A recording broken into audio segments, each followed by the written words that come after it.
Hey Scrappers, it's Vanessa here, and today I have a layout for Confessions of a Paper Addict, and I am using the Splat 2 cut file. And you saw there at the beginning, I showed you my splats. And what I did is I did go ahead and off camera, I had cut them on white cardstock, and I covered each of them with a different color of either it was acrylic paint or I think the teal colored ones. That one was a modeling paste that was that teal color, and then I had another modeling paste that was the lighter pink pearlescent, was the pink pearlescent that was also a texture paste, and then this pink one and the green one, those were two different types of paint.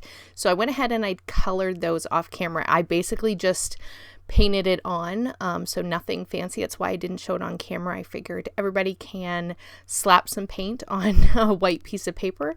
There was no real rhyme or reason to it. I did leave a bit of texture, especially on the texture paste ones. I let sort of the strokes be seen in the cut file. I didn't try to cover it up and make it smooth, so that also added to the textural element of this page. And then basically once I had those, you saw there I have two photos which I just backed with some scrap pattern paper, and I went ahead and proceeded to take just a scrap paper. I don't even know where it came from, but it was a pattern paper, and I just distressed two of the edges, and then like you see I went off camera and glued down the splats and sort of the background papers and the photos so that I could have all of the background elements complete. And then as you see me doing here, I am taking all of these ephemera pieces. These are all from the Simple Stories. I believe the collection was called Get Crafty. It's their newest one that I think came out around National Scrapbook Day. I know it's the one from this year, but it's their crafty collection. And actually, I have some that are actually from the ephemera packet itself that you could buy for the collection. And then a lot of these pieces, like all of the florals, for example, and the paint bottles that you see, and then the paintbrush and the paint set and things at the top, those I actually bought the printable collection from Simple Stories, and I actually print and fussy cut those myself. So that's what all the florals and most of the embellishments. There's only a couple that I actually pulled from the actual embellishment packet itself. What I love about the digitals is that I can print them and then cut them at whatever size I want them. So that's what I did for this layout. So basically once I had all my bits and pieces and my splats were down, the splats were perfect to use sort of as my base layer for embellishments.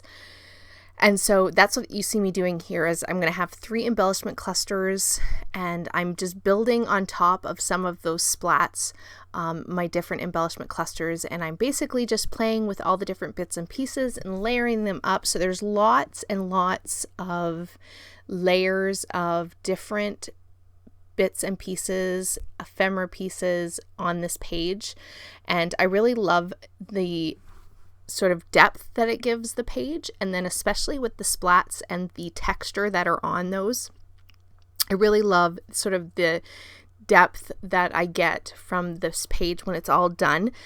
And you almost want to, like when you're looking at the page, you want to touch the little splats themselves because they have this, they're, you know, shiny, and they kind of have that textured feeling to them. So I really, really love how this cut file turned out. And this is like one of those cut files that I could have used this for pool photos. I could have used it for bath time photos. I could have used it for ice cream photos. If you think of ice cream melting and it, you know, splatting on the ground, anything. This cut file is one of those super versatile cut files. Even as a random shape, this cut file is great for scrapbooking anything. So if you're ever looking for a good cut file from the shop that is something that you could use over and over again, this is a great one. Plus, the best part about it is you can cut it on white cardstock, color it any color you want. You can cut it on pattern paper and have it be a pattern. But it's super versatile, and so that is one of my favorite kind of cut files. So if you haven't checked this one out in the shop, I highly recommend it. Now, basically at this point, my embellishment clusters are done. As you can see, I do off camera go ahead and glue them down, but I did want to finish the layout up with some enamel dots, and that is gonna be it.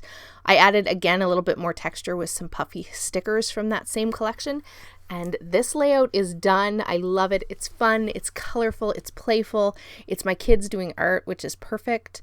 And so with that, guys, here are the still photos. I will have the link to the shop in the description box below, as well as the Facebook group. So be sure to come over to the Facebook group, grab the free cut file, and grab yourself some of these really awesome cut files that are super versatile like this one.